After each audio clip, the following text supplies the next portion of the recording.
And hello, everyone. Welcome to the Perfect Parry podcast. My name is Ryan Seals. This is Jade. And I'm Fox. And we're here today to talk about a few more things than we usually do. But first, start it out, keep it a little light, and stick with the age-old, trustworthy question of, Fox, what you playing? I've been playing a few things, because honestly, that's the only way to feel at least relatively productive in current Nightmare Land. In the after times? Yeah, so I've been playing a few things. Probably the most recent thing that I put a decent amount of time into was the new Ghost of Tsushima, the Sucker Punch open world samurai game. Pretty good. Not the greatest though, and I kind of want to talk about this one specifically because I think it's an interesting case study in how much we've both progressed and stagnated in terms of this gaming generation. Yeah. Because have either of you seen what that game plays like or what it looks like? I've seen a bit of it. I've seen trailers, especially back when it was first announced, because I'm basically interested in anything Sucker Punch related. Yeah. What about you, Jade? I haven't actually touched anything to do with it at all, but I have a lot of friends who are like, this is the best thing on the planet. And I feel like it's too soon for me to make a judgment, but honestly, the only content I've seen of it have been typical open world glitches of trying to cross a bridge on your horse and your whole body clips through bullshit. So I haven't seen anything that wows me yet, but I would have to actually play it to make a real judgment call. Yeah, for me, from what I've seen, it looks like, and I realize I'm mildly biased here, and I'm not trying to say this necessarily makes it bad, but it does look like Sekiro if Sekiro didn't hate you, which is to say a slightly more boring version of Sekiro. The Sekiro comparisons are fair, and I'm definitely on your point, Ryan, about being a Sucker Punch fan. I really like them, so that's why I was definitely going to pick up this game at some point, because I want to support those devs. Play Second Son. Everyone needs to play Second Son. No one played that game. It's so good. You're wrong about this. That game is underrated as hell. Delson Rowe makes that game worth it. I feel it's mediocre as hell, but that's me. I don't know why I agreed, and then I was like, wait, no, I don't like that game, even though I platinumed it. I felt so fucking burned by that last decision where you can't make the decision that goes against what your current alignment is. I fucking hated that so much. But anyway, that's a different discussion for another day. Yeah, that's a whole other thing. Ghost of Tsushima is a pretty good game. It's your standard open world game. I don't want to quite say Ubisoft, but it's definitely that same thing of here's a big fucking open world, and you got little side quests and you got main quests, and you explore the map, and there's little objectives as you go. And this objective that you can find, if you cut the bamboo cuts here, it'll increase your resolve, and your resolve is how you heal yourself. Here's the springs that increases your max health. Here's the fox dens. If you follow them enough times, you can put more charms on your character, so on and so forth. So it's not exactly revolutionizing the design of open world games by any merit, and it very much feels like the same games we've been playing for the last better part of a decade. And I've seen a lot of people get very defensive about people saying that, or it's still really fun. I'm not saying it's not. I've been having a lot of fun with it, but I play it and I just keep thinking I've been playing these exact same games forever, and I enjoy them, but it doesn't feel like we're really progressing the medium outside of a technological standpoint.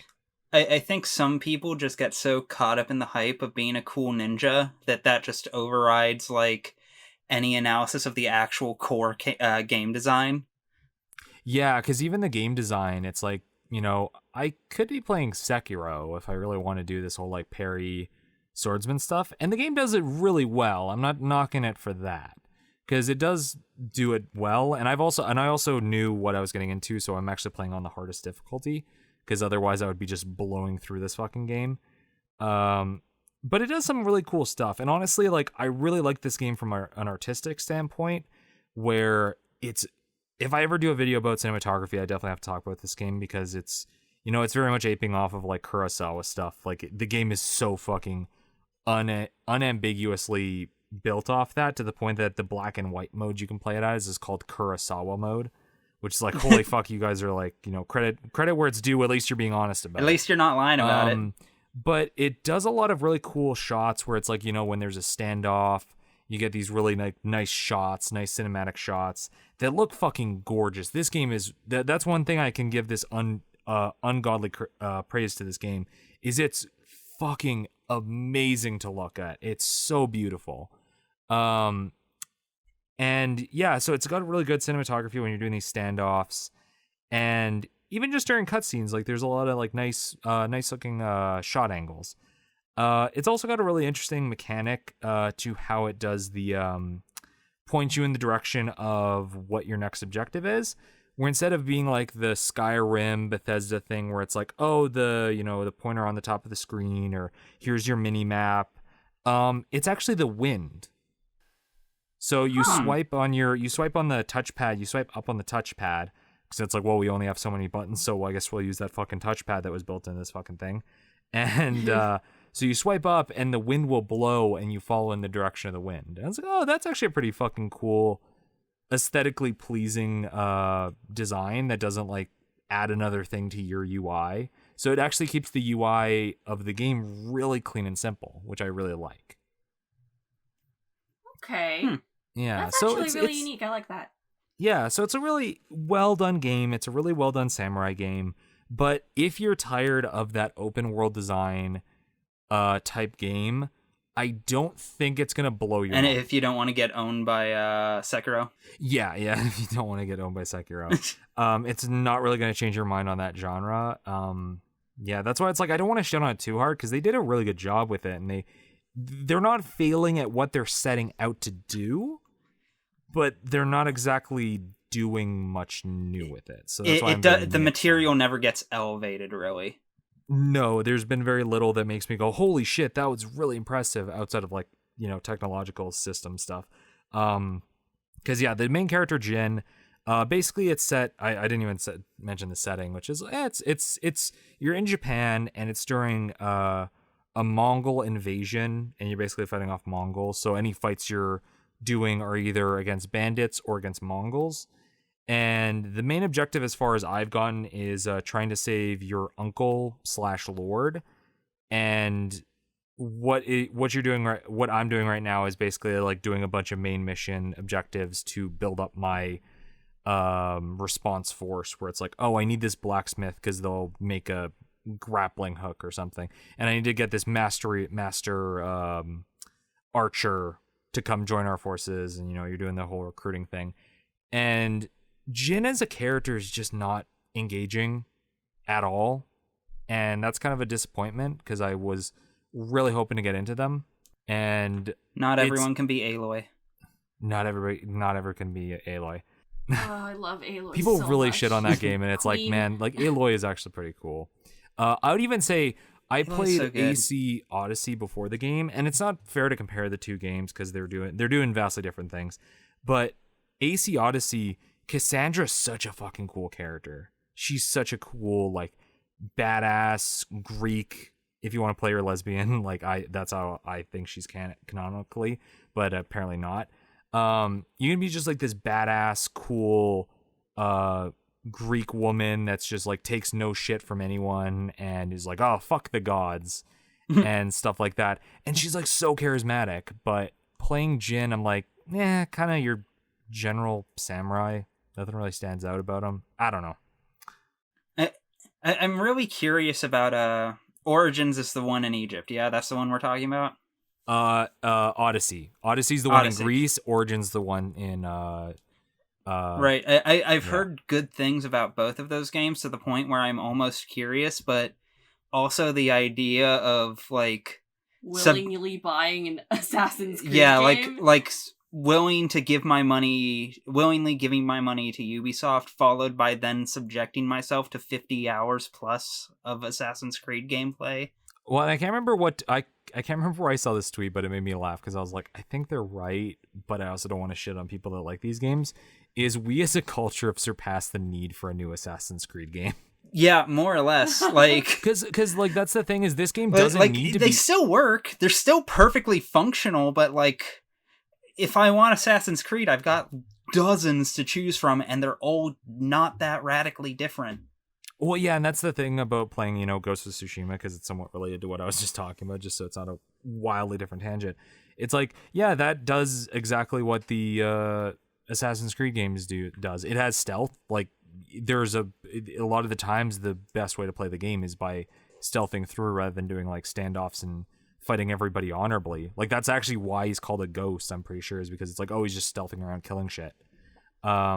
And also because he's like, oh, he didn't die in this battle, so he's like a ghost of Tsushima, blah, blah, blah. But it is very much the Assassin's Creed template.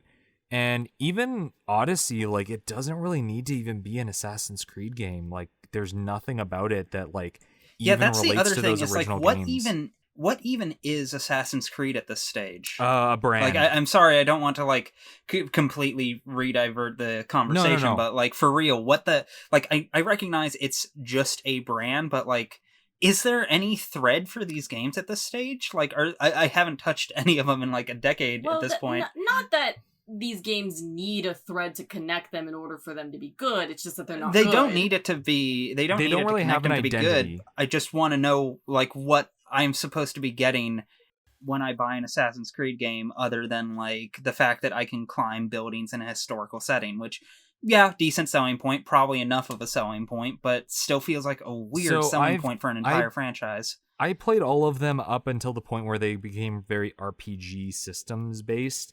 So basically, I just haven't played Origins, and I only recently started playing Odyssey. I asked that to someone, and they kind of responded with, okay, Origins sets up the origins of the Assassins, faction, so to speak, and Odyssey sets up the building of the Templars. That's basically the only thing they really have for the mythos and what the fuck the whole thing is about. I have no fucking idea what Valhalla is going to bring, because that game definitely doesn't feel like it needs to be an Assassin's game. That could just be a cool Viking game, but fucking, I don't know. They just need a reason to exploit their IP.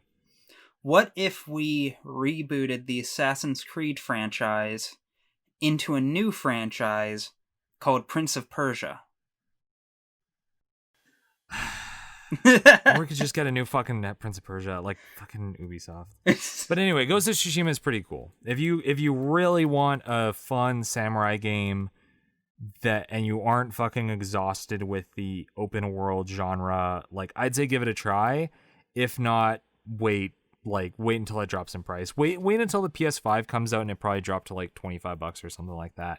And that'd be a perfectly adequate price. I'm not shitting on this game, but it's not breaking new ground as much as some people might want to say it is. It seems like a great way to spend $20 in a weekend. Yes. Yeah. Yeah. But anyway, that's my thoughts on Ghosts. Yeah. Sounds interesting. Sounds like a video game. Yeah, a video game. But anyway, Jade, what have you been playing? Well, I think I should probably go last because what I've been playing goes really deep into our topic for today. Okay. So I think Ryan should fuck take you, it Jade. away. Ryan, what are you playing? Fuck you. I'm just trying to keep to the format. You I'm sorry, am I wrong? No, you're not wrong. Shine. You're not wrong. What was it? Yeah, mine's also mildly related to the topic, but also completely unrelated. Yeah, I think what I'm going to go with, because I've been playing a lot lately, because society has collapsed. And I, like, what was it? When everything first went down about a month or two ago, I spent a ton of time just kind of almost impulse playing a ton of horror games. And, like, I was able to get through, like, the original Silent Hill. I was able to get through, what else? Resident Evil 2 and 7. Both of those are very phenomenal games. The remake of 2. But I think what I'm going to choose to focus on is 3 games that I all technically completed, as in I saw the credits of each of them on the same day for the first time, and that was System Shock 2, Silent Hill 2, and Vampire the Masquerade Bloodlines. Feel free to ask me about any one of them. Yeah, why the fuck did you play all of those in one day? They just kind of lined up because I was playing them all kind of simultaneously, just bouncing back and forth between them because, like, they're similar in terms of tone and genre, but also they're doing very different things. And I just kind of found myself pinballing between them. So I know this is like when your friend says, "Oh, I was going to do that nice thing for you, but then I didn't." I actually was going to try to surprise you by playing through Bloodlines a while back and, like, just being like, just mention it on the podcast, like, don't even say anything to you until, like, I finish it and we're just on, like, call or something. Just to be like, oh yeah, I was playing this, like, shitty little game called Bloodlines. Yeah, it kind of sucks. And then I just kind of dropped it because I got, like, caught up with, like, work related stuff. But I got a decent chunk into this, so I would be curious to hear what your thoughts are, because I got to a little bit past the I got to the end of the storyline with the two sisters. I know that's where I ended. Yeah, So you're pretty early in. Yeah, like it's real. I do want to go back to it. I didn't put it down because I was bored with it or I didn't like it. It's just it's a PC game and I don't game on my PC a lot. Oh yeah, no, of course. Vampire Bloodlines has been described more than once, and I agree with this description, as the best game ever made till it's not. Because, like, the whole game, like, the parts of the game that they had the time to polish and focus test and get down and refine are fucking unreal. Like, there's so many different quests that allow for so many different approaches. The world itself feels really tight-knit and alive. I'm always, every time I play it, I'm always reminded of that Warren Spector quote. I think you might know the one I'm talking about. He has kind of a famous quote where he says the most complex and nuanced game ever made would take up a city block. Yeah. Basically take all of that attention to detail given to a whole massive open world and just put it into one tight-knit environment. Every time I play Vampire, I'm always reminded of that. I do feel like Vampire the Masquerade is like a love letter to the tabletop. I don't know. I'm pretty sure the tabletop came first. I'm like 90% it certain. did. It very much did. This isn't even the first Vampire game. Okay, oh, you mean like, the tabletop feels... Vampire series? Yeah. Sorry, Yeah, I thought you meant like love such letter a to love like the letter. tabletop genre, and you're like, I think tabletop came first. I'm like, yes, it did. But yeah, it's so fun and cheeky, and you can play around so much, especially in the early game. Well, it's honestly one of the very few games I've ever played, because, like, it is based on a tabletop, and it's very much trying to, in its own way, create the feel of having a DM who's willing to run with the bullshit you pull. Yeah. And it does it in a way that I don't know if, like, maybe other games have done it better, but I struggle to think of many, like, sincerely. What how did you play it? Actually, let's go there. How did you play the game? Like, what's what race or what type of vampire did you go with? Which one did I go with? I'm trying to. You went with the basic one with the No, did I go with Venturi? I think I went with Venturi, actually, because I'm a fucking basic bitch. I wanted to be able to talk people into doing dumb shit. That's always my favorite thing in every RPG I play. I always just, like, throw as many points as I can into speech. But yeah, like, I played as a Venturi, so I got the power to, like, dominate people, and I also... Yeah, wait, what am I talking about? Dominate, like... I was thinking of those as two separate abilities. No, Dominate is just one ability that has so many uses, it's upsetting, because it can allow you to bypass dialogue checks and just force people to do what you want them to do through, like, psychic domination. But, like, it's also a combat ability that, when maxed out, allows you to just walk into a room and immediately kill everyone there. Just, like, short-circuit their brains and cause them to die on the spot. It's completely shattered completely unfair, terribly balanced, and it makes me feel like a god. See, I went the opposite direction. I played the Tremere. The ones that can do like blood magics. Oh yeah, no, that I Those are almost cool. played those. Yeah, so I went with a female Tremere, and I played the like sexy seductress type character. Yeah. Your So there's that like showing. there's that one police officer or like security guard that's like when you're trying to do that mission where it's like, oh hey, wreck those Oh yeah, when you're paintings. trying to break into the museum. Yeah, and it's just like, oh hey, what are you doing? You fucking get out of here. And then I just seduced the shit out of him and like drank his blood, and I'm like, yeah, vampires. Yeah, it's so good. But also, like, one nitpick I have to really quickly bring up, because I think it's the fucking funniest thing, is this game didn't age well aesthetically, especially because a lot of the time the best way to move around this game is doing it third person. But Like, I don't know. depending on the situation, but especially with sneaking. But the problem is the crouch animation looks like dog shit. The game is 100% meant to be played in first person. Yeah, Like, there's just times where I felt like it needed to be in third person for me to even see anything properly. But then I'm crouching and I look like I'm getting ready to take a dump. I can't push back against that too much, because honestly, I wound up going with a melee build by the end. Yeah. Because guns in this game suck ass. Yeah. They are horrible. Fortunately, they're also like I said, melee weapons are actually pretty fun to use. It's not like a deep combat system, but like it's a decent like third person brawler. It functions. And then you add on to that the, blood magic powers. And yeah, no, suddenly we're cooking now. We've got cool things we can do. For what, like a 2003 PC game? Yeah, it's a pretty deep. Well, pretty okay. Here's the thing: is like it had a train wreck development. Because first things first, like this is by no means everything, because I don't have the complete history memorized off the top of my head. But from what I do remember, first off, the game is made in the Source engine. Yeah. Source engine was not made to do the things that Vampire is doing. It was not made for RPG systems. It was not made for dialogue. It was not made for like basically everything that Vampire is doing. And the thing is, if I remember right, they were developing the game basically in tandem, like alongside Half-Life 2. So the engine itself was still changing during development. And then, I think it was Activision. I'm pretty sure it was Activision.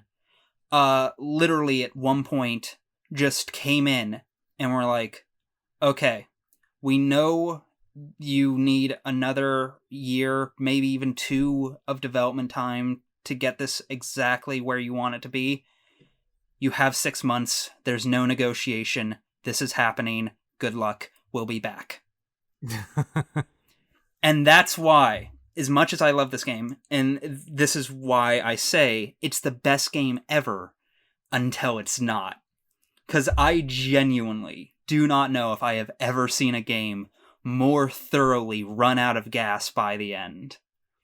Like, there's still a lot of good moments like all throughout it.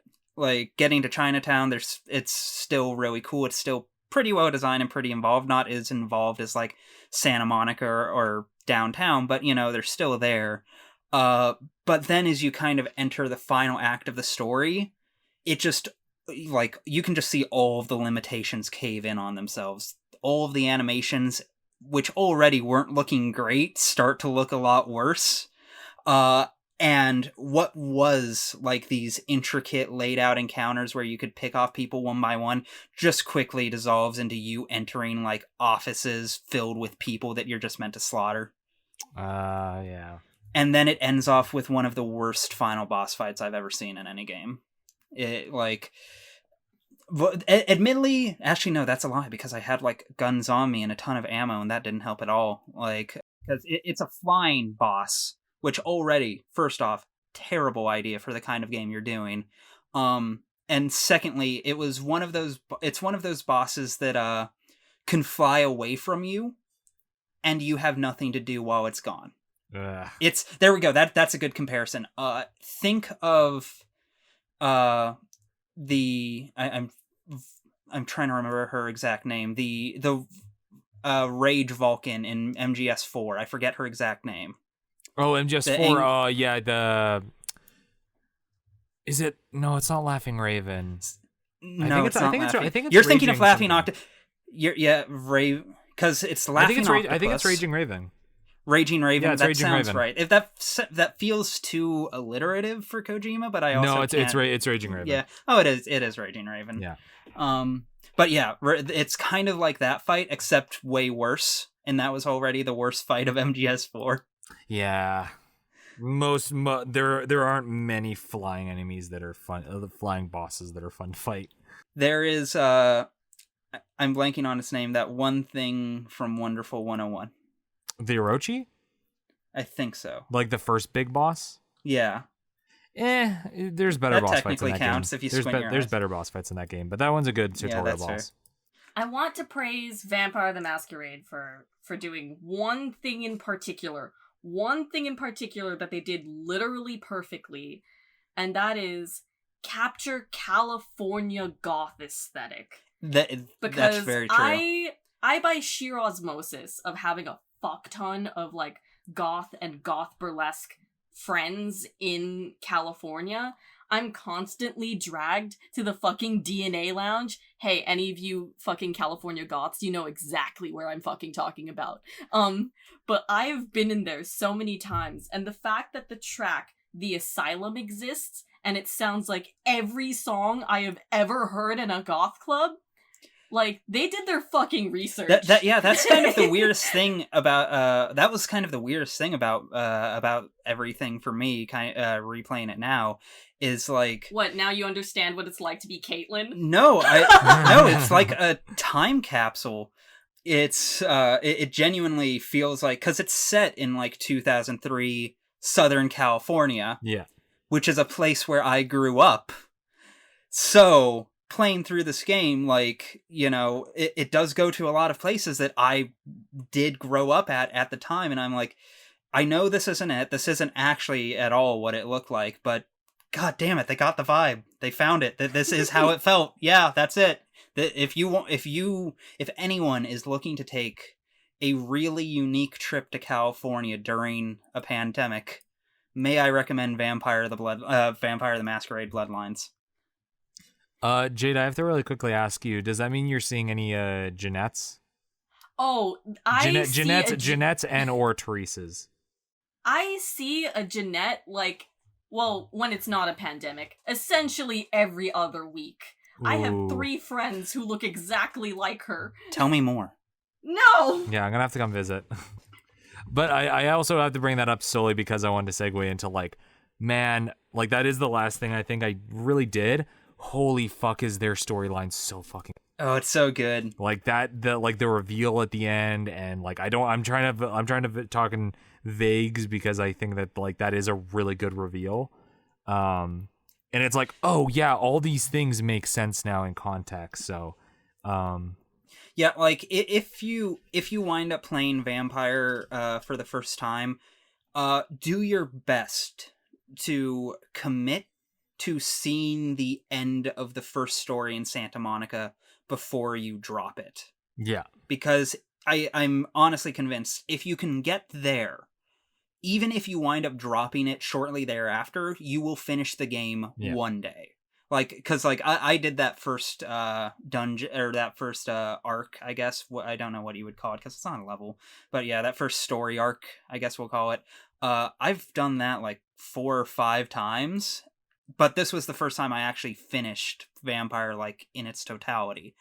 But I kept coming back to it because that intro was so good. It's weird to think that that's Azula. It's so good. Great Elise. Also, mentioning voice actors, I was thrown for such a fucking loop hearing John DiMaggio in the tutorial. Oh yeah, no, it's so good. That's the other thing that's weird about it at large is like that game has a star-studded cast if you're into like voice acting. Oh yeah, 100%. Like what was it? I'm trying to remember. There's a vampire historian voiced by the dude who I'm trying to remember his positive roles, because the main role I'm remembering him for is he voices Shrek in the video games. He had some big role. Fucking, it was for not Command and Conquer. Fucking. Oh right, Deckard Cain. Yeah, the guy who voiced Deckard Cain voices a vampire historian. But yeah, the acting's very good and all of that. Gameplay, it's janky and weird, and you have to adjust to it. But once you kind of like accept the weirdness and learn to work with it, again, it feels like playing a well DM'd campaign where the DM is willing to let you do dumb shit that a lot of people would probably like say no to. Until you get to the spooky mansion, and then it's a fucking it's a haunted mansion ride at Disney. That mansion's great. You are out of your mind. I don't know. Everybody was hyping it up where it's like, oh man, the fucking scariest thing. And I'm just like, this could not feel more like It's not the scare. Well, that to me is the problem in and of itself, that it got hyped up to you. Maybe. I don't even think it was that hyped. I was just told it was really spooky, and I was like, oh, okay, like I'm looking forward to it. And it started off pretty strong, and then I just was like, oh yeah, I'm gonna walk through here and I'm gonna see a character like run by, and I'm okay with like a well scripted scary sequence. Like I play all the Resident Evils and stuff like that. It's not like the most fucking organic thing ever. But I don't know. I just felt like really like, oh yeah, and I'm gonna walk by and I already see the fucking picture frame shaking. I better move out of the way because it's gonna fucking get thrown at me. Well, I think a big part of it is, I'll put it this way. Name another first-person horror game from that era. Yeah, fair. Yeah, I will fully accept that this is also me coming back to it 17 years later. Like, yeah, like I for me, a big part of what made that section hit so hard was the fact that first-person horror basically was not a genre at the time. Like, I genuinely cannot. Like, I guess technically Quake, maybe, if you squint and lie to yourself. But, like, I genuinely can't think of any serious, dedicated Clive Barker's Undying. Also, I just got annoyed because I died a few times for some bullshit reasons, and I was like, I have to go through this whole fucking thing again. Oh, you got owned. That's why you're mad. No, it's just I just stopped being scared, and it was just more like, hey, I gotta fucking just walk straight, and I gotta brute force like the doors through to figure out how to get through. It's just, it felt like I was just on this like railroad to get through, and I kind of was just more annoyed because the rest of the game felt like so organic and like letting you kind of explore the world and do what you want. Well, that's part of why I felt the mansion worked so well. Like when I first came to it the first time was like it was such a like sucker punch of a gameplay section, because up to that point you're basically a demigod, and suddenly you're completely disempowered with no warning. You were told this was going to be super easy. You're just visiting, and you're literally told ghosts don't exist. So that in and of itself, like, yeah, I can see the appeal. I just didn't you get what I'm saying. Vibe with it as much as other people did, I guess. I'm trying to think if I feel like there's one more other scary section that's way later on, but it's nowhere near. Oh right, there's that whole section where you get hunted by a werewolf. That's terrible. that was the exact moment I realized, oh yeah, no, you're just getting this out there. I don't blame you. I'm so sorry this happened. That's probably the note I'll end this off on. Vampire the Masquerade Bloodlines is the first game I've ever played that I have wanted to buy a beer for the developer, both to celebrate and to console them. So yeah, Jade, what have you been playing lately? So, aside of things for work, I've been playing primarily Minecraft, and I know we've already talked about Minecraft on our podcast, but I want to revisit it the existential nightmare of Minecraft. Yeah, I want to revisit it because the reason I'm playing is very close to our topic. And the thing is, I haven't touched Minecraft in a while, but I've been trying to find more games to play with my family, you know, in light of the pandemic and also everything else. And I have a cousin who's about seven years old, and they live in like racist part of the South. So even before the pandemic, they didn't really have a lot of friends. And imagine growing up with the world being on like as on fire as it is right now, like having basically nothing to do. So an aunt of mine opened up a Minecraft server for essentially her and a couple of our cousins to play on. And so of course, my mom's like, your cousin only really has her family, you know. She only really has us. So could you teach me how to play Minecraft so that we could all play with her? And that's been like my last week, just teaching my mom how to play Minecraft, and then all of us just like spending about like every other day just playing a couple hours. And like it's kind of heartbreaking because I've been having a lot of fun. I forgot how fun Minecraft is, especially when you're with your family, and like I get to see my mom get freaked out by an Enderman, and then like I get to like, you know, make my cousin laugh and be like, "Hey, I found you some diamonds. Come take these." And there's these little moments of joy, and then we log off and I have to step back and realize that this is her childhood. This is what her childhood memories are going to fucking look like. And I'm not sure if that's a good thing or a fucking absolutely horrible thing. It's not a great thing, I think. Like, things have been... Because, like, I think it's safe to say everyone here would agree. World on fire recently, yes? Yeah. Last I looked outside, yes. Let me see, I'm at a window. Yeah, no, it's fucked. It's still fucked.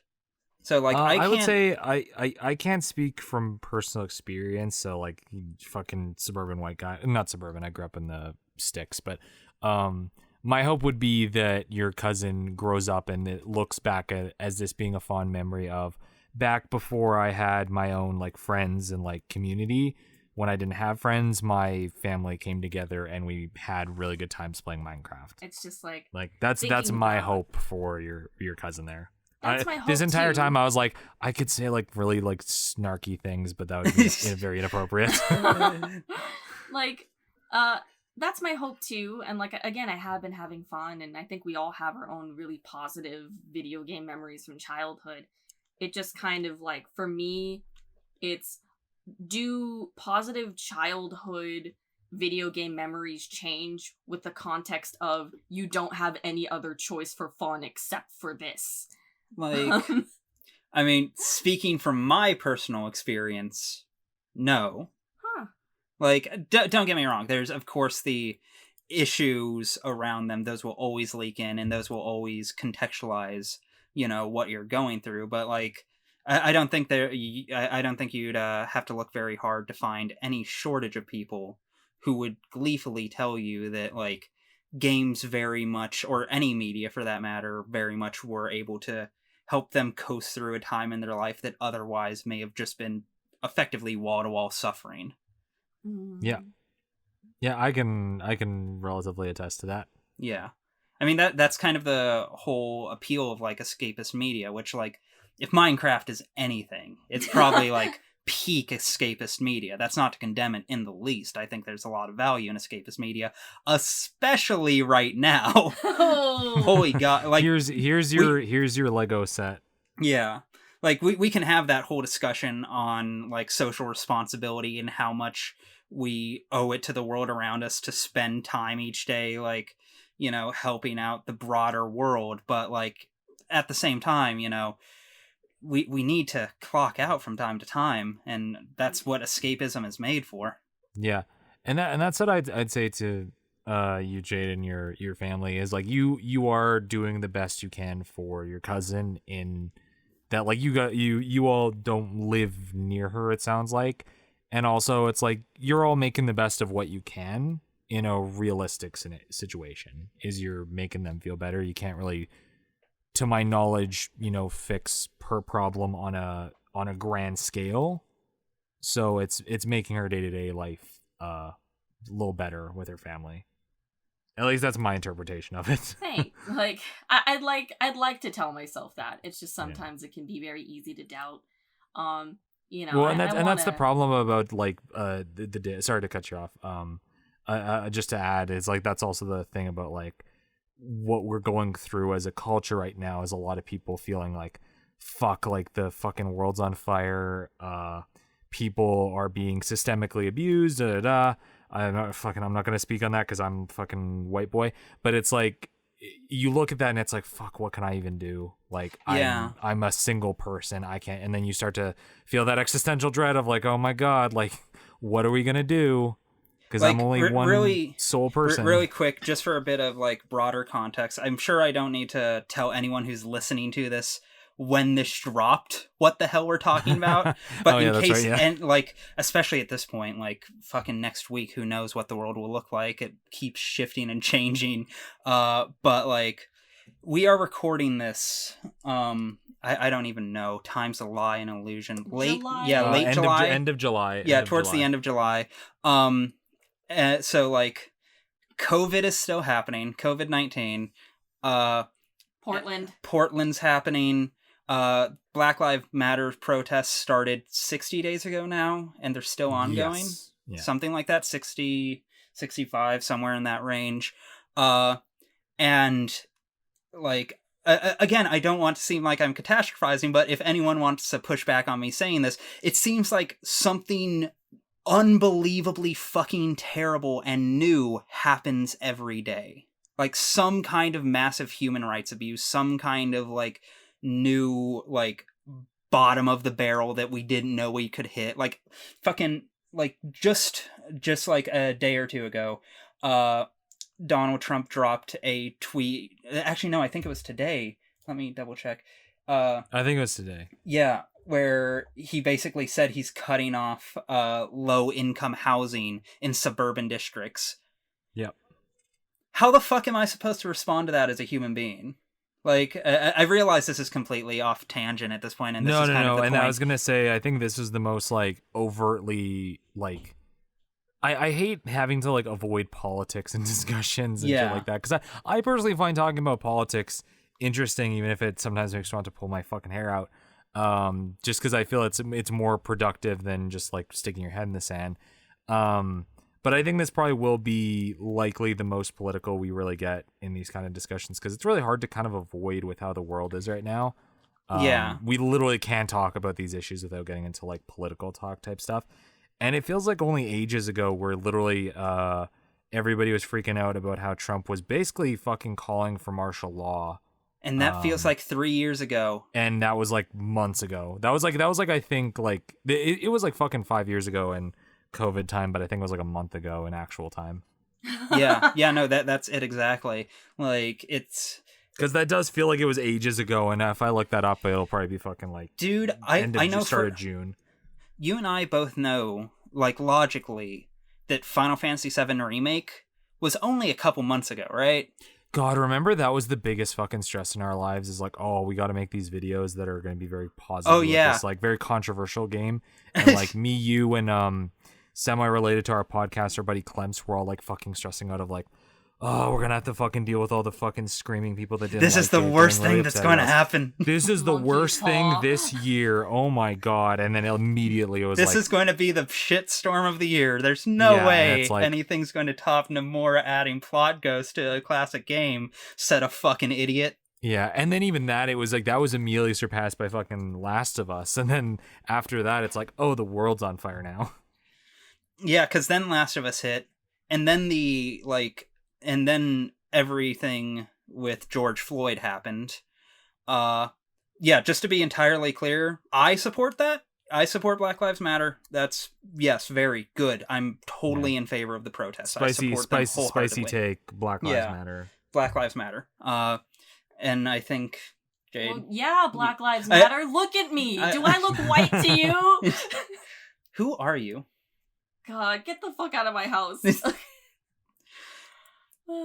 So, like I know, because, like, I'm just trying to figure out where to segue this, because, like, the original intent was for us to talk about it in relationship to, like, how it's affected us trying to make things, in terms of, like, how do you make anything? How do you be creative or even just productive while the world is on goddamn fire? That's the thing about what you said. But even just talking about that feels like it's undercutting the importance of what's going on, which is part of the struggle itself, because it's hard to feel like anything you say right now has any goddamn value when there's so much more important going on. Well, that's the important thing to like attach to this whole discussion. At least for me, again, I already said this once. I'm a fucking white boy in relative big city Canada. Like, I'm not personally affected by all of this, but it still sucks seeing, you know, your fellow human beings suffer. But it's like I can't speak to the failings of the justice system in the same way, and I don't want to speak for other people. I just want to show support. And in what you were saying about like segueing, it's like that's the thing about like every time you open Twitter, it's like, what fucking new hell am I gonna see opening online? And you can't not avoid going on to at least some form of social media, because it's either that or disconnect entirely, and then which you're isn't an completely option out in of the times loop. of COVID. It's not like you can like put it out of mind and be like, online is bullshit, I'm going to go hang out with my real friends. You can't fucking do that. Yeah, you're you can't do either that. you're either plugged in or you're not interacting with people. Those are your choices. Yeah. And the other thing is, and this is also where it kind of ties into being like a like an online content creator of any kind, is it's kind of my job to be online. It's kind of my job to be on Twitter. I shouldn't be on Twitter nearly as much as I am, but it is actually important for me being on there because that's how I make most of my connections. That's how I kind of put my name out there. That's how I know a lot of people that follow me are kind of here because they just randomly found me on Twitter. And most of my like mutuals, like fellow creators, found me through like me saying stupid shit on Twitter or me like sharing my content. So it's like I can't just not be on there, despite it being, there was a time frame. I've kind of calmed down a little bit, but like last month it was literally like fuck, every day I would wake up and it was just like a nightmare of like, I'm not at work, I'm just stuck at home, and it's just like I feel like I'm lying in bed all day because I'm like, fuck, I don't know what to even do with my life. Oh yeah, no, like absolutely. Like, so it's just like 10 hours of doom scrolling. Yeah, like it hits a point where like, because like the common refrain is that when you see something that like upsets you or like antagonizes you, makes you angry, the common accepted response is fight or flight. But that's actually underselling it, as I'm pretty sure a lot of people here know. But I'm forgetting the exact dichotomy, but there's a second one, and I know, right, freeze or friend. Yeah. I don't know about anyone else, but I know, like, I've definitely frozen up more than a couple times at all of this. It's hard not to. Like, you and I recorded an entire other episode of this podcast a couple weeks ago, and, like, I should have put that together immediately and uploaded it and, you know, had some goddamn content out there. Instead, what happened is I basically just shut down because everything just kept happening, and I got so overwhelmed that it felt like me saying anything was detracting from more important conversations, but I also felt woefully unqualified to contribute to that conversation. Yeah. There's I saw this post the other day about how a lot of doom scrolling and like not really taking any creative measures that aren't related to the world being on fire, how a lot of people feel a sort of moral responsibility to continuously keep themselves hyper informed through social media and to not put out anything unrelated to, you know, world being on fire-itis. But the thing is, there comes a point where it stops being the moral obligation to keep yourself well informed, and it just starts being straight up self-harm. Yeah. Oh, 100%. Like, that's what it is. Like, without exaggeration, this isn't to, like, downplay what self-harm is. I just legitimately think at that point, it's psychological self-harm. Yeah, no, like, basically anything like that, it reaches a certain point where it's like, okay, are you doing this because it's actually beneficial to other people and the responsible thing? Or is it because you're spiraling and you found a bludgeon? Yeah. No, that's exactly what it was for me. Like, it's like, I just, with everything kind of collapsing in on itself and just like the being, especially because like this has happened, I'm not the first person to make this observation.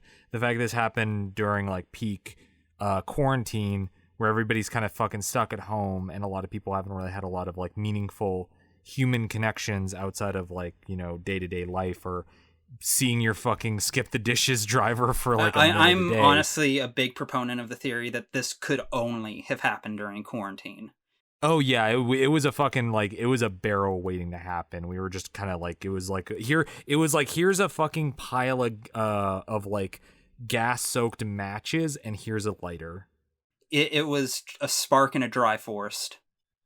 Yeah, so it definitely is a thing that like only would have happened in this moment, and to a certain degree, I'm sure you guys will take this in the good faith it's meant to.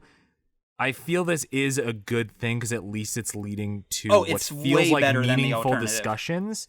Because you guys, you two obviously remember what the discussion around Black Lives Matter was like, what, 3 years ago?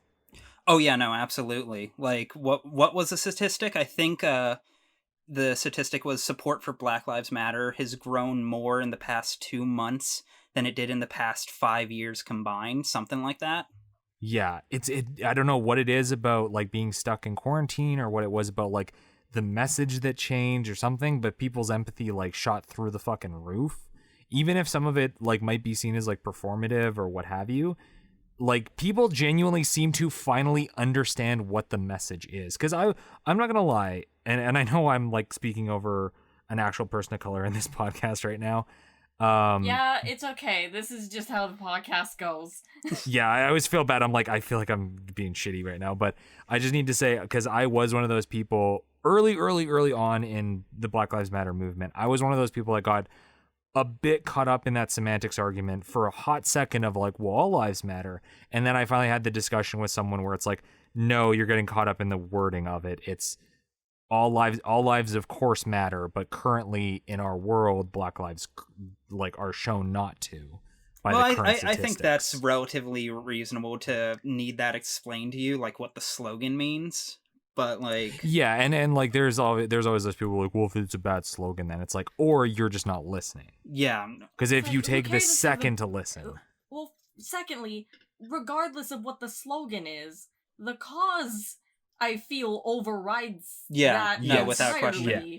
You should give a shit about black people regardless of what their slogan is. But it's always people getting into like a fucking stupid semantics argument, and it's hard to tell sometimes if people are arguing that in good faith and that they just kind of don't understand what the statement is, or if they're trying to deflect. Honestly, I find with people like that, it's always best to just cut to the chase and be like, okay, do you think police brutality is a problem? And do you think it disproportionately affects people of color? If the answer is yes, then okay, we can work from there. If the answer is no, then it's probably just going to become a shit slinging session. Yeah. and that's the tough thing. And we're kind of derailing from the original topic of like, of like being a content creator, but again, this is kind of very much tied into. Well, yeah, no, this is. Online. I think in its own way, this is very much kind of like a way to see the mindset we've been dealing with, kind of in action. Because like, it's like I don't think anyone wants to make it about them by any means, but that's also kind of the issue. Is like, no. What we do normally is we make shit because it makes us happy and it makes other people happy, or at least entertains them or whatever. But more fundamentally, we're making shit because we think we have something of value to say. And when something this important and this meaningful comes along, like, it's very easy to get pulled into that well of feeling that you're supposed to have something to say about it, that you're supposed to, like, I don't even. You want to use your platform for good. You have a platform. Exactly. You want to use your platform for good. You want to advocate proper messages, all of that shit. But it's also like, you still gotta live your goddamn life. Like, well, and also to jump on that, like, I don't think anybody has any ideas of that, like, you know, Ryan is like a Trump supporter going by like his Twitter and like his videos. My videos are a little bit more, relatively speaking, apolitical, but if I don't think anybody would be shocked if I was like, you know, oh, Black Lives Matter and stuff like that. I didn't get any fucking big responses of, oh, I can't believe you said that. Blah, blah, blah. I think I think it's usually pretty apparent which way you lean, but it's also one of those things where someone could read into you what they want to read into you. Exactly. And that's what I was going to say is like, and I also don't have like that large of a following. So, but I mentioned that because, I know, John, Eye Patch Wolf, when he did his, charity stream, month or so ago, he talked about this on his podcast, Let's Fight a Boss, a few episodes ago. I don't fucking know when it would have been, by today's standard. But he was talking about when he announced that Twitter seemed to be fine with it. He did a stream, a charity stream where he brought on other YouTube friends and just like kind of chatted while he was playing through Undertale.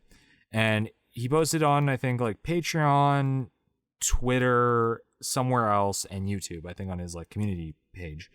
And everybody seemed pretty cool except for his YouTube page, where he went onto it and there were so many fucking people giving him shit about it.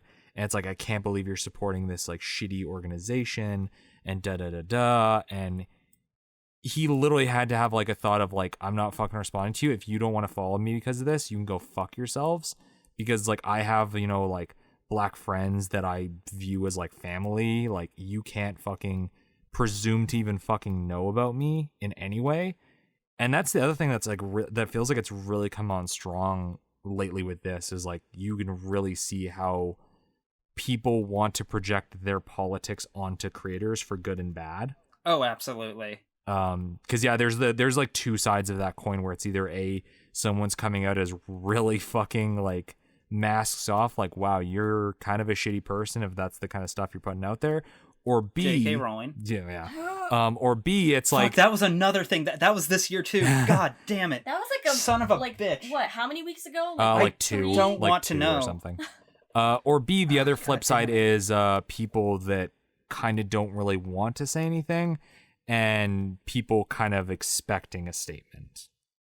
Yeah. And it's like, and I kind of get where that comes from, but at the same time, it's like, if this person just doesn't feel adequate enough to say anything, like, you can't really force them to.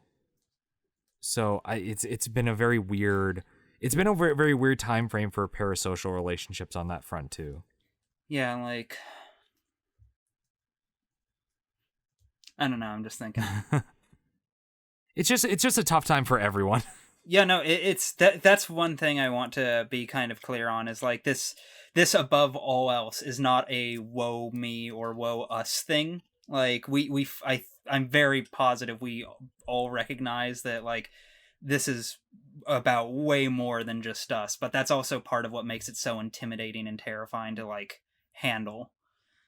And like I hate to be that guy, but I think a lot of people feel this way, that they shouldn't get like they'll be mad at themselves for feeling sad and be like, oh, what am I feeling sorry for myself about? Like, there are people literally getting shot out there, like, what? But I still feel like garbage, and I can't change that. But the fact that I feel like garbage makes me feel like a bad person, so I'm gonna feel like worse garbage, and then all of a sudden you're in a spiral hole, and, like, you've played Pathologic naked for 12 hours. I did that once, and suddenly it's the only thing anyone knows about me. Once is enough. I feel like once is enough.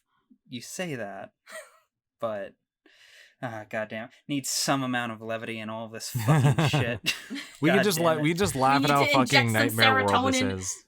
That's humor, right? That's like laugh at the honestly, misery. It reaches a certain point where you like, is there anything else you can do but laugh in self-defense? Oh yeah.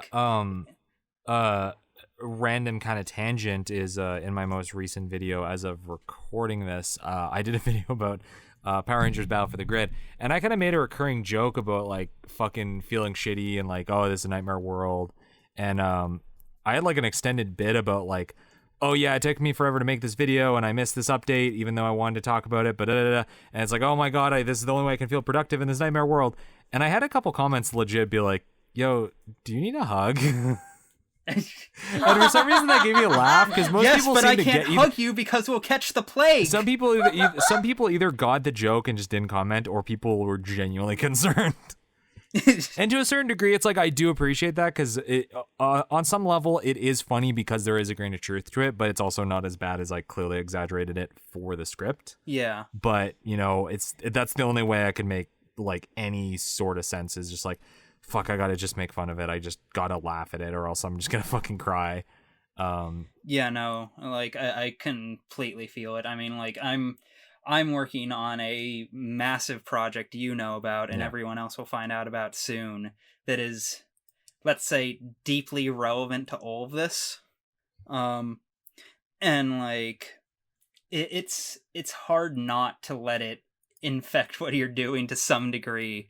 Like we all need some way to vent. We all need some goddamn way to vent. And like if you're making YouTube content, that's probably at least in part some way you vent. I know it is for me, you know. Yeah, but we all watched your Nintendo video. That was nothing but vent. I hate that video. But that's also the thing, not to like again wallow in the misery of it. It's and we kind of talked about it a little bit before, and it was something I was kind of dealing with it during my last like scripting phase. Is I was just sitting there, I'm like, fuck, like, should I be making content right now? Like you're saying, like, is me making videos just talking about what I like in a video game or what I think a cool piece of media this show is really fucking helping the world in this like time of like very, tough political discourse and very tough times for everyone? And of course the obvious answer is like, well, one, you got to do things for yourself, and two, it's like, maybe that might bring a bit of joy to someone's day, even if it's like a couple people, that might be worth it. But you really start to like be concerned about your creative input to society. Yeah, like I feel like it's hard not to feel like you need to do something to help, just an ambiguous something, anything. But it's also almost hard, next to impossible, to know what it is you can do, what you can do that's meaningful, and what you could possibly in any goddamn universe do that would be something you could theoretically consider enough, which doesn't exist, because the answer to that is like the answer to that is like reform the entirety of society, which you are not going to do. Yo fam, So, like, I'm heading out. Just gonna reform society to not be problematic anymore. I'll be back in 5. Persona 5. I just need to plug in the router, unplug the router, wait 20 seconds and plug it back in. Be right back. Oh god, please. Can we just unplug the presidency for a couple of years and then plug it back in? Yeah, right. Honestly, everything has only gotten worse since Year of the Luigi. Sincerely. It's all Like, been that down. was the last good year of the Luigi. So it's all Nintendo's fault then. Yeah, obviously. They only announced 2 Shin Megami Tensei games. Oh man. How dare they?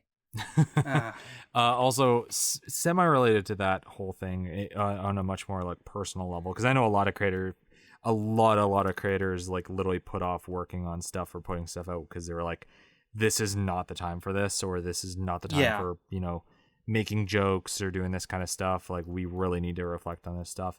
And to a certain degree, it is like, in a weird way, like it is healthy that everybody is finally kind of having like a little bit of sense of normalcy, but it does kind of suck that like, it does feel like Black Lives Matter was a little bit of a fad for everybody, and we kind of all knew that was going to happen. But semi-related to that, to completely talk about something else that's really, really shitty, is I was working on that Power Rangers Battle for the Grid thing when the fucking FGC, specifically the fucking Smash community and Evo, were on fucking fire. Oh yeah. I was entering the final stages of that video. Right, God, as that was all happening, and I was like, oh my god, this could not be the fucking worst thing. And I think one of my top comments is literally like, wow, this is some bad timing. And I just had to joke about it. I'm like, the worst timing or best timing? Oh god. Okay, I swear everything is falling apart. Fucking, we were talking about, people needing respite media to help them escape the hell. Bon appetit just crumbling into ash. Right. Holy shit. I completely forgot about that. Right? Is this just going to be us venting about all the shit that's happened over the last like 2 months that's just stressing us out? Because I think that's what I think this is just turning into a therapy episode. I mean, there's worse can things. Any of us afford therapy? Well, you can afford therapy. You're in Canada. Canadian. You goddamn bitch. Oh. I may not have proper health care, but at least I'm not cold. My therapy's the gym. God damn it. See, I can't even go to the fucking gym. Oh man, none of us can go to the gym. When was the last time? Do you go to the gym like with like a mask on? Well, I work at the gym with a mask on, but I don't have to work out with a mask on. Yeah, as an unrelated thing, yeah. Like if I'm on shift, I have to be wearing a mask at all fucking times. Like literally, like if I'm on shift, unless I'm like on break eating, I need to be wearing my mask like on the floor. But yeah, if I'm working out, as long as I wipe down all my shit, yeah, you don't need to wear a mask. Well, as long as they're being safe about it, I don't want you to like catch anything. Yeah, and this has only happened because the government's like, yeah, you guys are fine. We in the last like month we've had like one, I think like COVID case, and it wasn't brought in. It was someone that brought it in, and they warned us immediately. And the health services was like, yeah, you're fine. Not to be completely unrelated. You can just say it was an American. That we know that's what you mean. Yeah, some American snuck into the gym. God, fucking. It truly has been amazing. Like, cause like, don't get me wrong. I never like had the highest opinion of how like our country could handle like serious disasters. I always knew it was going to be a fucking like train wreck. But well and truly, this has been above and beyond the goddamn pale of even my worst expectations. Holy shit. Okay, I would like to apologize to so many video game and like movie writers for like all the times my like snarky 13-year-old ass was like, people aren't that dumb. They would listen to scientists and they wouldn't like immediately make the worst possible call. This is stupid. And then lo and behold, we're having a live action version of the corrupted blood incident from World of Warcraft. Deadass. Yeah. For real. Is it Dead Rising? Is it Dead Rising where there's that NPC in a cutscene that's like, I need to go save my dog, as there's like a bunch of like zombies like. Oh yeah, like, no, that's the beginning of Dead Rising. What are you thinking? Get off!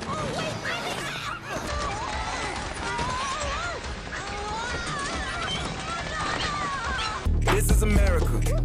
Yeah, and it's like, wow, this could not fucking hold more true of just like everybody being like, no, there's literal fucking zombies. I gotta go save my dog. It's like, lady, fucking stop. And she's just like opening the door. And it's like, yep, that's exactly it. Of personal self-interest always supersedes the group. No, like, fucking unreal, dude. Even though the group is literally trying to help you in your best interest. The thing is, I can't even say it always does, because like America's the fucking weird one.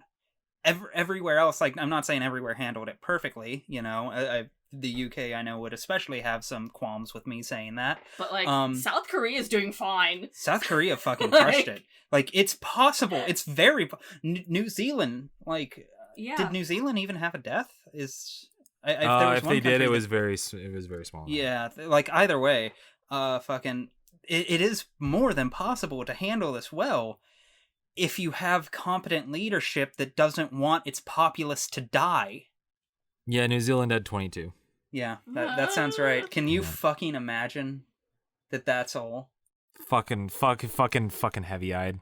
God, fucking selfish asshole living in a good country. I know. Yeah, who the fuck does he think he is? Gotta clip this and send it to him. Yeah, do it. Fucking, I gets to enjoy Star Fox while living in somewhere that doesn't have the plague. Bullshit. It's unfair, really. Also, semi-related to games, it's been so fucking bizarre seeing like how games have coped with that to kind of bring it back around. Right? I can't help but notice that everyone's playing Dishonored lately. Because that's the other thing about like being a content creator is like watching how like the industry has kind of had to shift around it. Like presentations are either canceled or have to be done. Like watching directs, for example, like it's now done through like very stilted Zoom calls. Yeah. And I really like the fucking this is semi current, even though I think this was last week, was like a Devolver Digital's direct thing they did. Oh yeah, no, that they've always been good, and they've always been kind of their own thing. Yeah, they actually, I gotta give them credit, is the fucking hilarity of like, we can't do an expo, so we're gonna make a game trailers expo that you can play. It's Like, honestly really that's fucking funny. clever. That's like, even if I'm not gonna play it, I'm still like, that's funny, and that's also a really interesting way to like approach this whole thing. Devolver's so ahead of the curve on everything. Yeah, even during a pandemic, they still fucking handled this like way better than everyone else has. I'm assuming they had it in the can for a while. Oh, they definitely, but I don't know how much they had in the can, but they definitely were working off of what they already set up from the last one, so it wasn't too much of a pivot. Yeah, there was that too. But yeah, it's fucking really strange times, and even this discussion's like a fucking microcosm of it. It feels like a fucking Jenga tower that's waiting to topple over, because it's all these things that are interlocked together. Like, you can't really talk about one thing without talking about like 10 other things that are overlapping on top of them. Yeah, because like we're talking about like BLM and fucking the coronavirus and all of that. We haven't even gotten to the looming eviction crisis in America. Yeah, like that's going to be the next episode. I hope you're looking forward to that. Yeah, that's the stressful thing about like being like again, like Canada's handled the COVID thing fairly well. Like, I haven't been too stressed about my own personal safety and, you know, financial well-being. Not saying this to like rub anybody's noses in it, and obviously like looking at America specifically, because I have a lot of American friends, and being like, I'm fucking so concerned for you two, and like our friend Michael, and like so many of my other like friends and all that stuff, and I'm just like constantly concerned, and it just really sucks thinking about that, and that like being constantly worried about like the well-being of these people you care about, and I fucking can't even like see any of you because like fucking borders closed too. Yeah, we're trapped here. And here's the thing, here's the insidious part, is I genuinely don't think most Americans know it. No, I genuinely do not think they do. Yeah, like, unlike you, who is cursed with human empathy, I had to face it. I had to go, like, hand to hand with a fucking Karen the other day. Well, not other day, but it was, like, 2 weeks ago. It was... that counts as the other upset. day in podcast. So you weren't social distancing then? I mean, I Wow. I fucking wanted to. So essentially what had happened is that, I don't know, I like to believe in people sometimes and be like, I'd showed up to pick up an order for food, and there was, this restaurant was trying so hard to be safe. They had like separate lines for people who were like picking up online orders versus ordering there, and there were like marked spots for people to stay like within good distance of one another, and for the most part everybody was following by those rules. We had masks on, there was hand sanitizer stations set up, and it's like, oh wow, really cool. And then a Karen who is wearing her mask below her nose with her 4 unmasked children barrels through the line, touching like 3 people, brushes past me to the counter, and starts yelling about how she wants to order at front. And I'm like, is murder acceptable in these circumstances? No, I can't do that. That would only spread the plague more. But seeing someone just care so little about the safety of other people, including her children, legitimately, like, I felt time stop, and I was like, you know, maybe humanity isn't worth it after all. Devilman Crybaby, episode 12. Yeah, no, like, right now, America's got random encounters turned on. Like, just knowing that there are people who don't have, like, basic human empathy, and that I would have to, like, in theory, actually interact with these people on a day-to-day just stresses me out so fucking much. Like, it's honestly, in a great deal of ways, just the ultimate consequence of years and years of science denial in America coming up to manifest.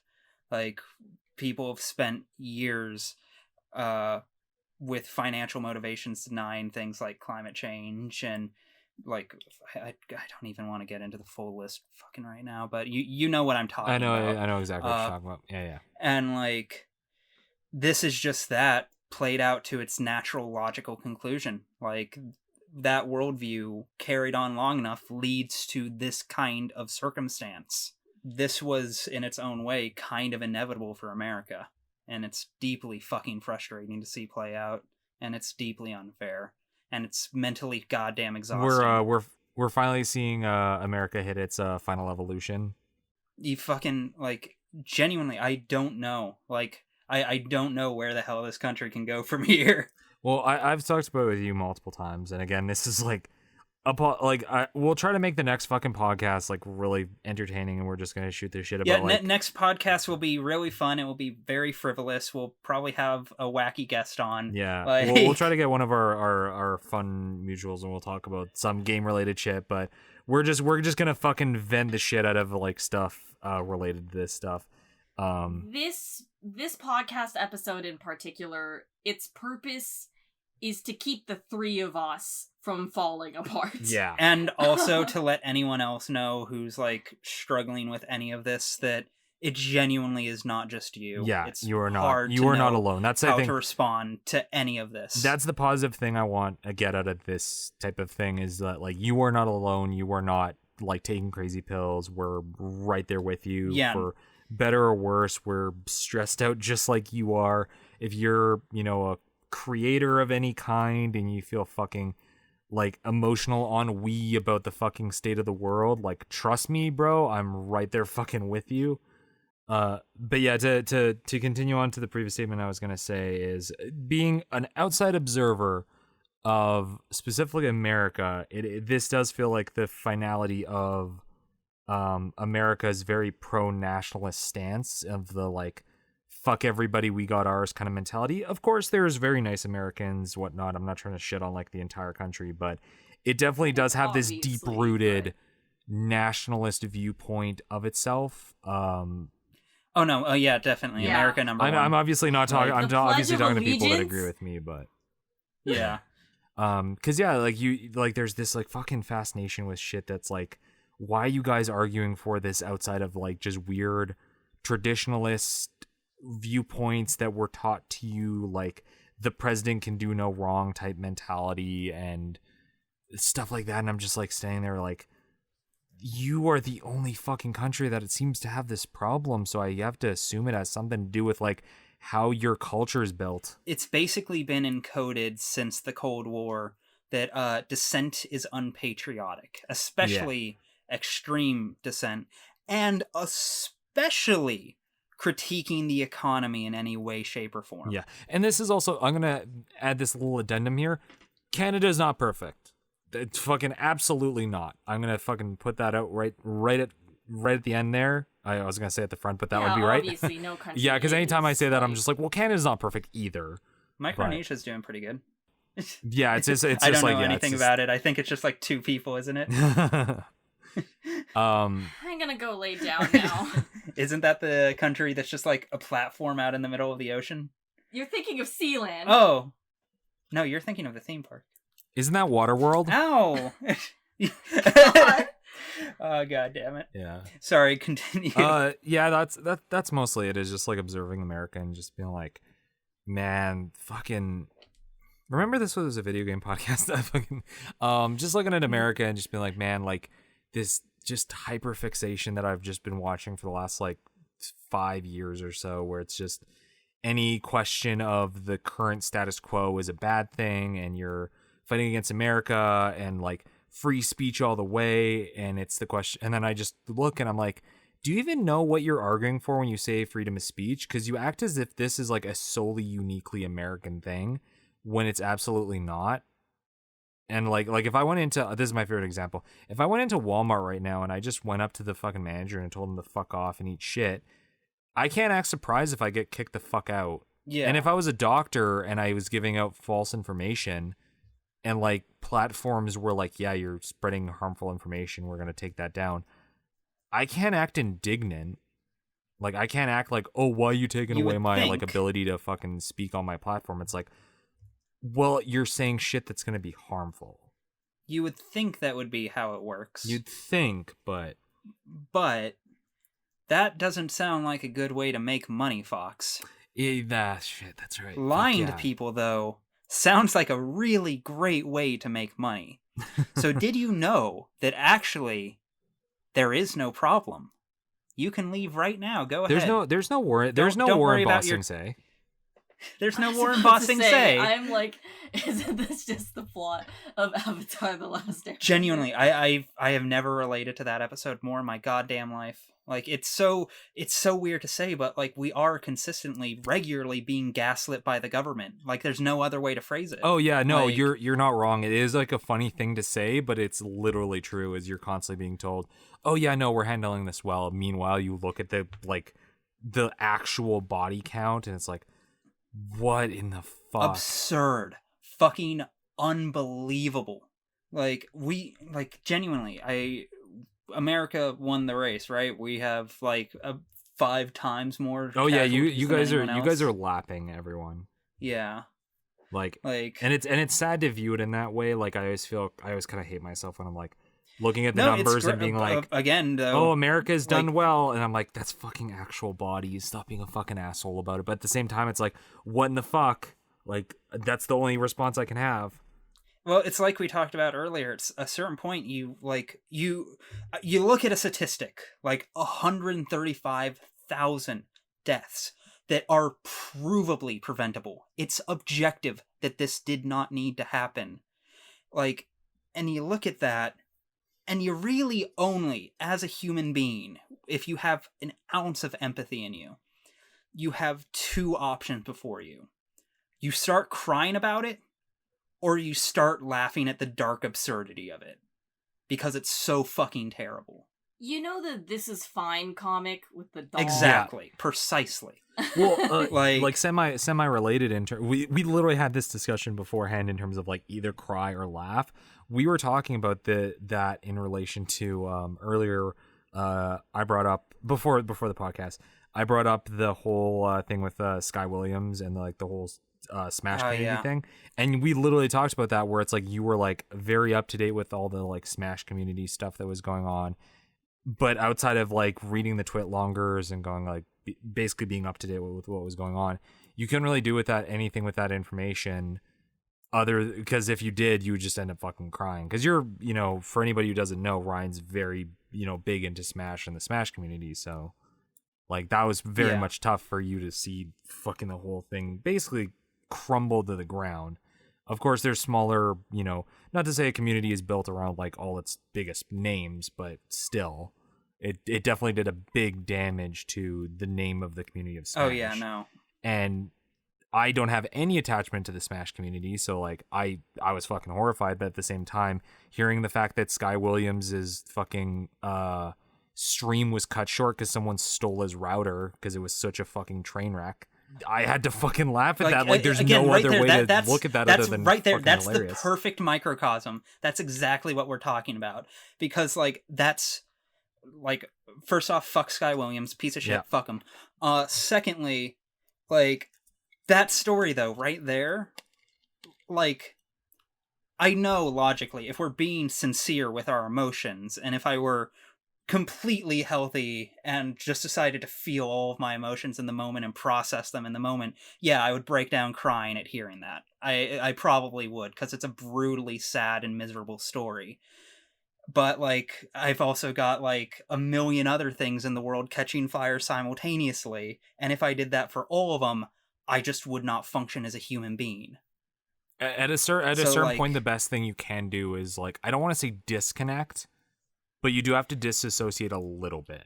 You have to learn to kind of step back, accept the reality for what it is, and learn to not deny it or excuse it, and learn to internalize it, but also to move past it very quickly. Like, probably more quickly than we're supposed to, but like, again, it's something new every fucking day. The question I've been having to ask myself when it comes to these things is, 1, okay, I've read or watched or heard of this horrible thing that has happened. What can I as an individual reasonably do about it, and is that worth doing, or is this just taking up what little emotional space I have left? This isn't to say to ignore the problem or pretend that it isn't a problem or to excuse it by any means, but at some point you have to ask yourself, could I even fucking do anything right now that would be anything other than just crying on my bed? Like, yeah, it's like hearing about like if there was a tragedy like in Egypt right now or something, if something like fucking horrible happened there, like, okay, bad, no, I do not approve, obviously, but like at a certain point, like, what am I supposed to do with this knowledge emotionally? Like, how am I supposed to let it affect me? Because there's something terrible happening everywhere. It's just that it's happening in such a localized cluster that it makes it so much easier to feel like you're in some way responsible for it or have to partake in it or solve it in some way, when like we can't. We just can't. No one can solve all of those issues on their own, and we can't feel responsible for all of them. The most I'd say, and this is even being, I think, optimistic with how things work, but it's the most I think people can do right now, is if you can donate to charities, if you can, not to pat myself on the back, that's why I've been trying to join as many charity streams that I can. If people ask me, I'm always fucking happy to join charity stream stuff, just because I think it's, even if I can help a little bit by boosting people's platforms, or even just like reposting charities. I'll definitely be dropping like links to places people can donate down below. Charities, strongly anything encourage. Like that. Yeah, like obviously I wasn't trying to say like inaction is no, I'm just saying like if people can, like, it's the other thing I was gonna say, outside of like if you can support charities in some way, if you can.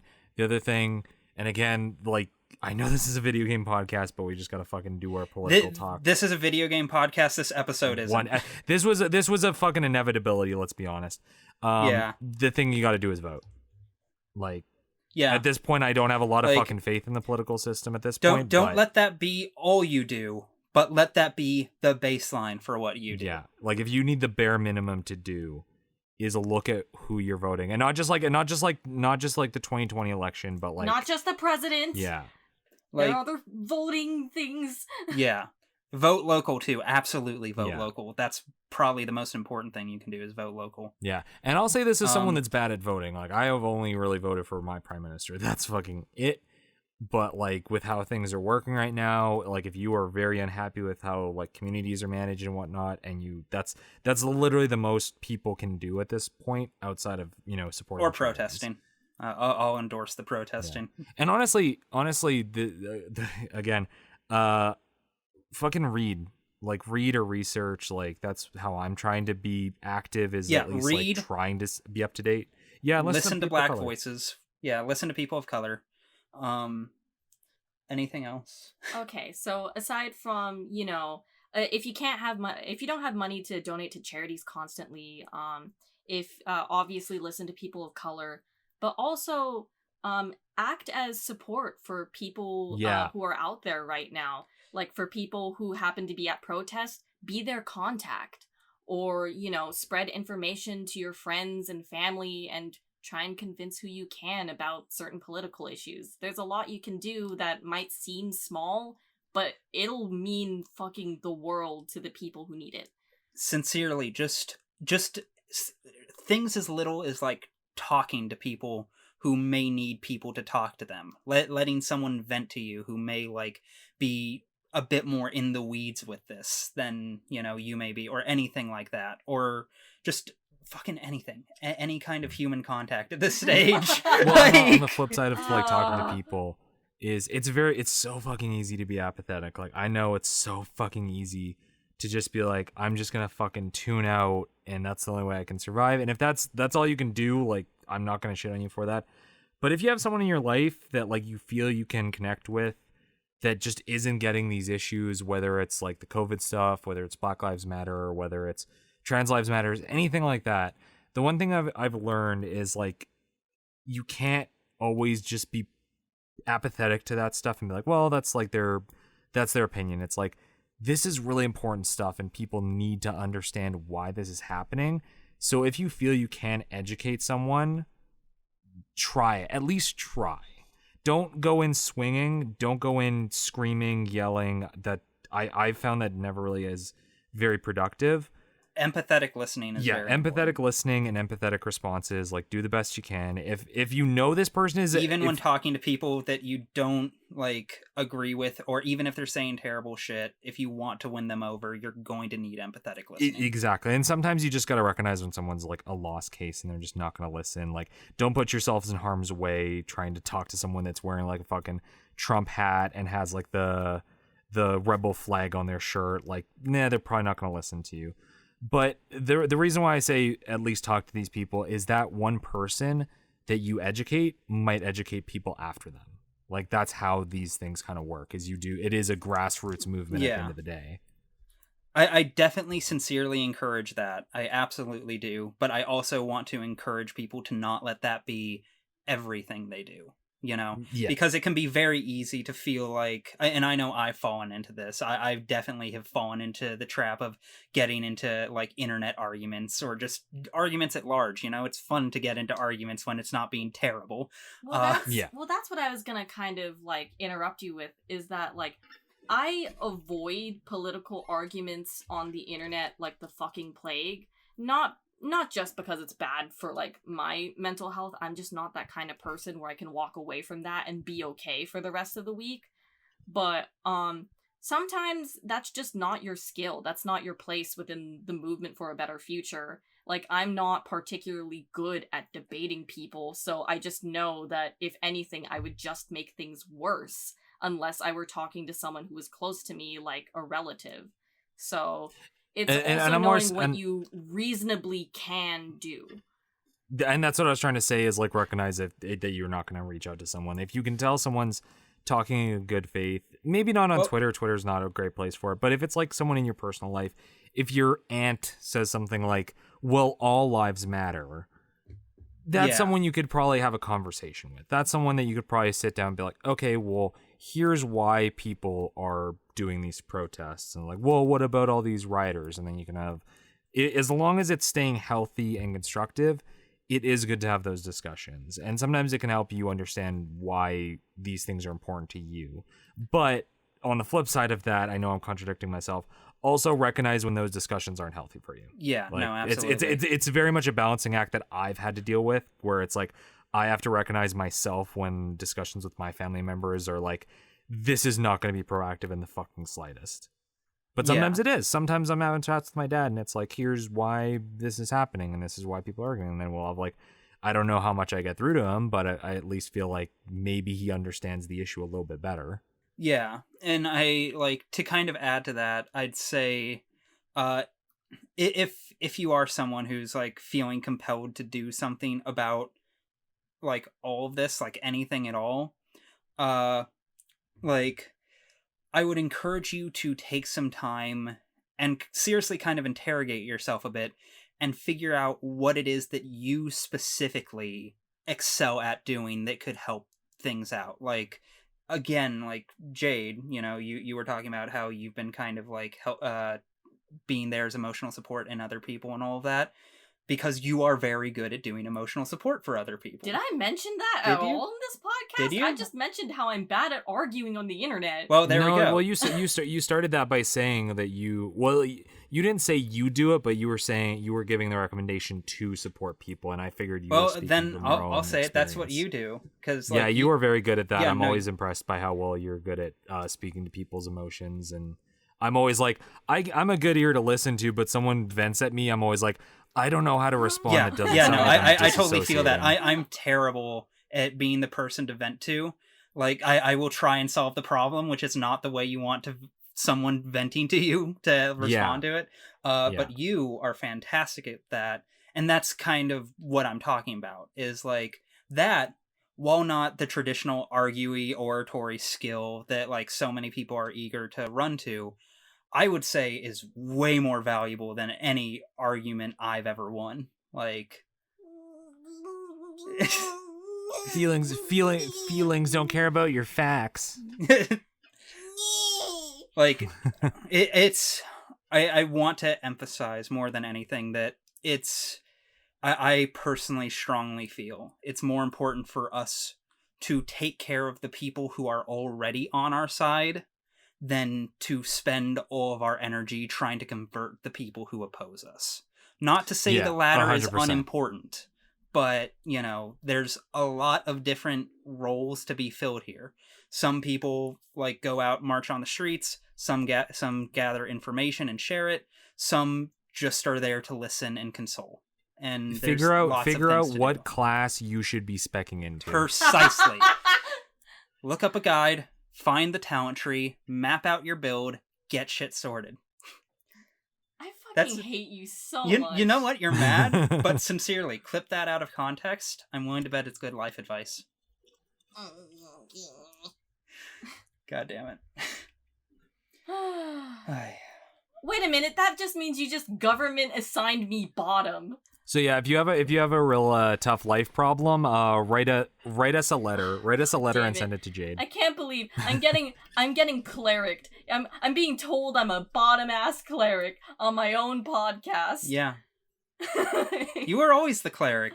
I mean, it's true, but you shouldn't say it. You were the cleric on this podcast. Oh God, don't. What are we, Ryan?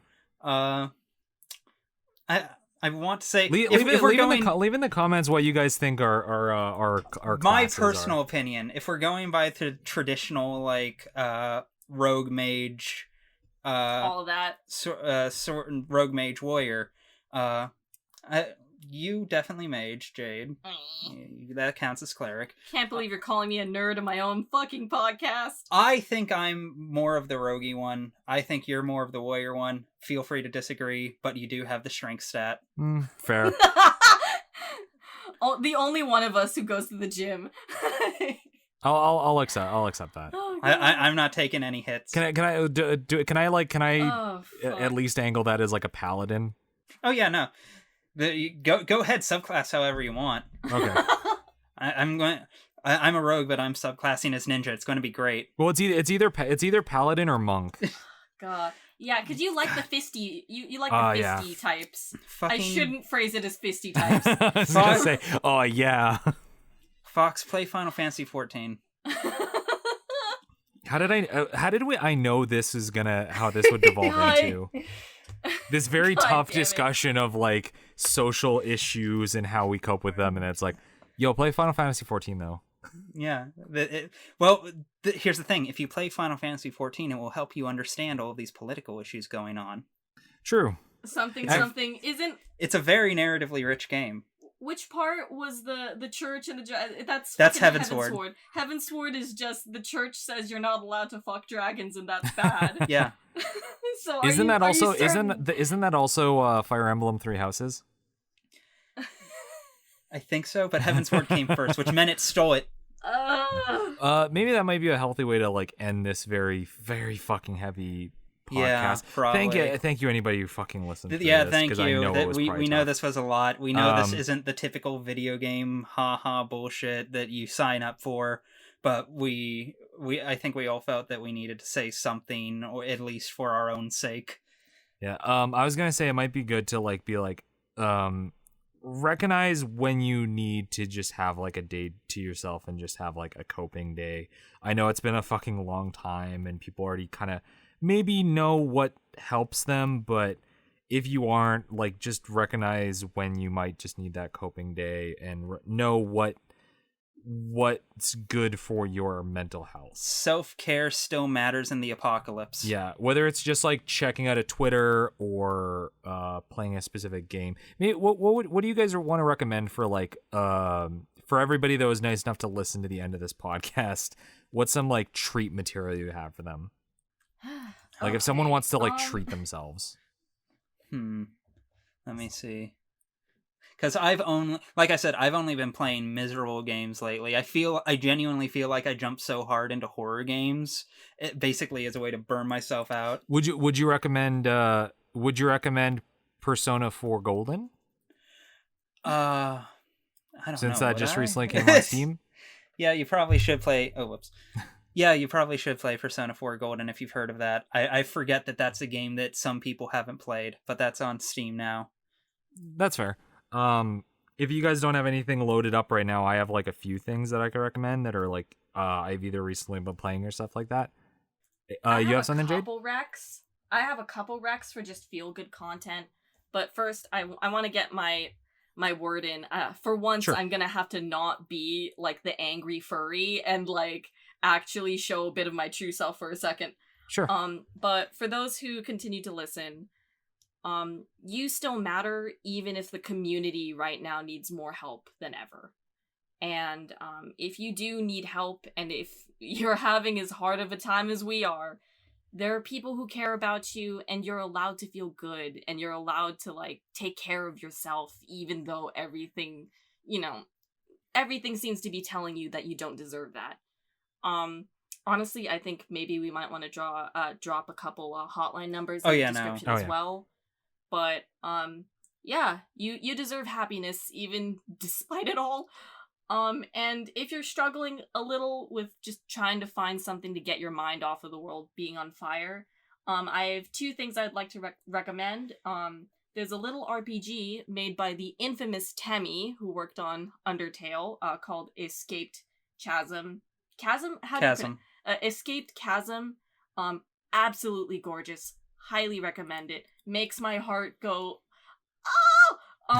It's a lot of feelings, but it is a very like wholesome piece of art.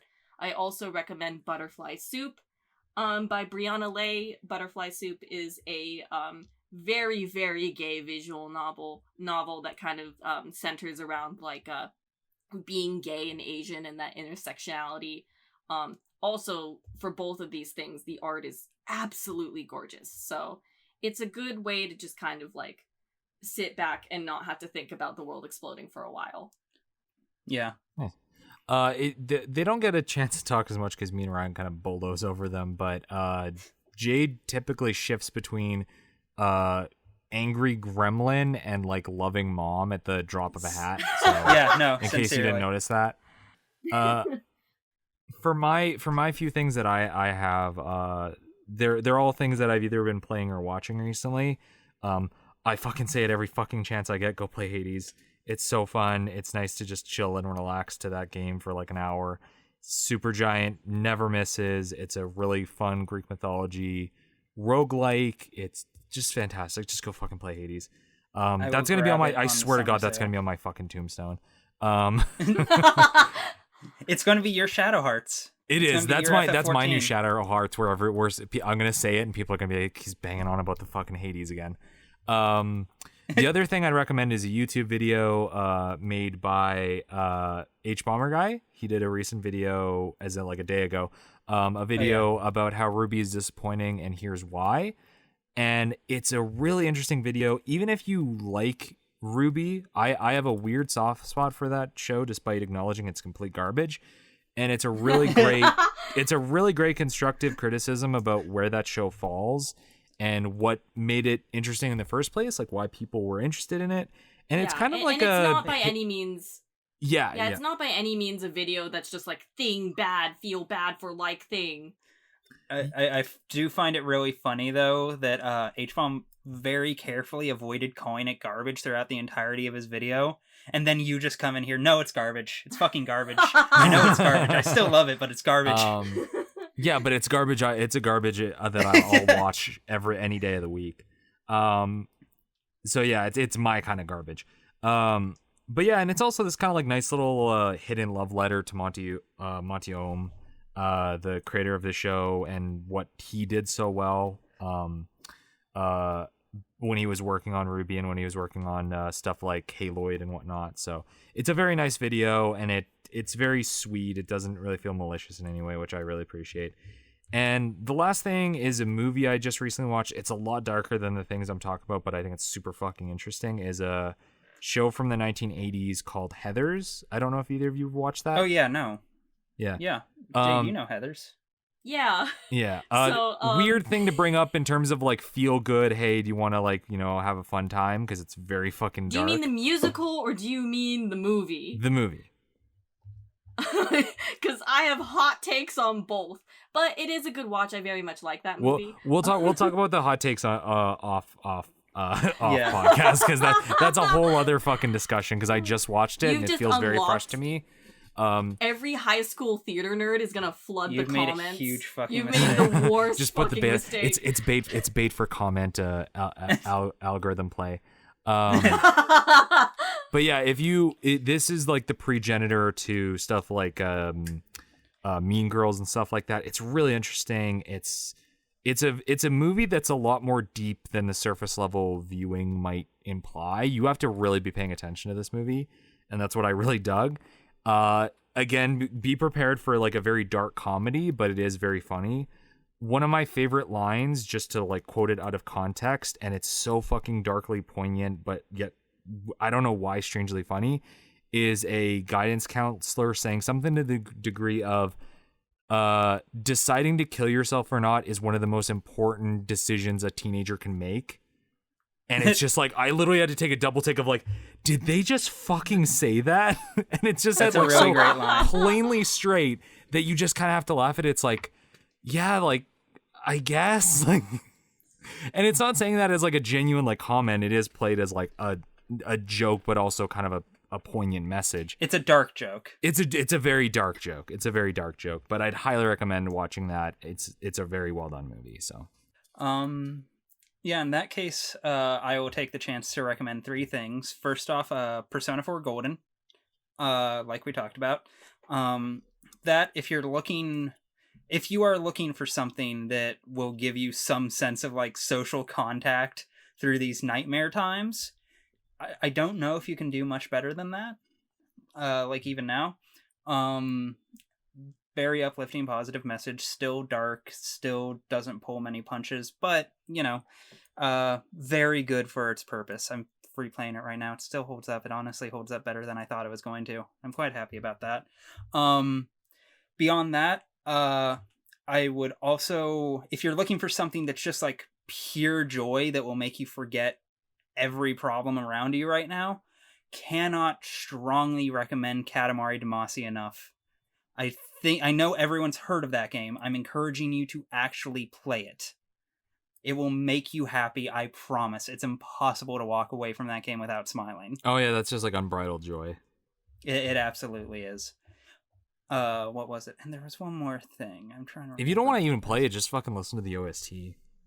That too. No, play it, because playing it is play fun. it for sure. Play it for sure. But if you like can't afford it for whatever reason, or you don't have the time, Yeah, no matter what, listen to the OST. That's definitely equally impossible to walk away without smiling. And yeah, I think I'm mildly tempted to recommend Command and Conquer Remastered, but that appeals to no one but me. That's the Ryan feel good. Oh right, no, I know what I can recommend. Final Fantasy XIV became free up until the end of Heaven's Ward, so you can play the first 2 expansions for free. From what I understand, I've been led to believe that's the case. I haven't 100% confirmed it myself. I've also heard that, but that's what I've heard. So cannot strongly recommend that enough. Very, very much do that. Game good. It will give you the opportunity to feel like you're in a world that's on fire, but for good reasons. And I think that's about it. That's a podcast. Oh, and I guess you can also like interact with other individuals on it. Yeah. But yeah, no, I think that's about it for the recommendations, and hence I think that's about it for the podcast, unless you got anything else you want to I think I got most of it out there. Yeah, I think we're good for right now. Nah, fam, I'm gonna eat some steak. For real. I think there's still some downstairs. All right. Thank you all for tuning in. I've been Ryan. This is Jade. And I'm Fox. Black Lives Matter. See you soon. Peace.